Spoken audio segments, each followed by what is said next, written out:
So we're here at the Repair Café in Kidderminster this morning, and here is Stan. And what you got there then, Stan?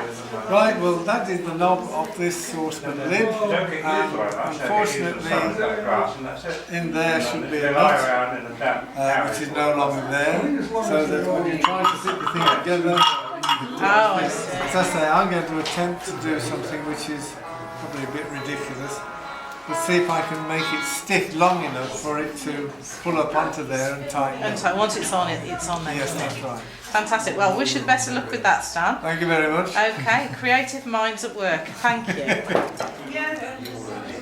Job done. Thank you very much. My pleasure.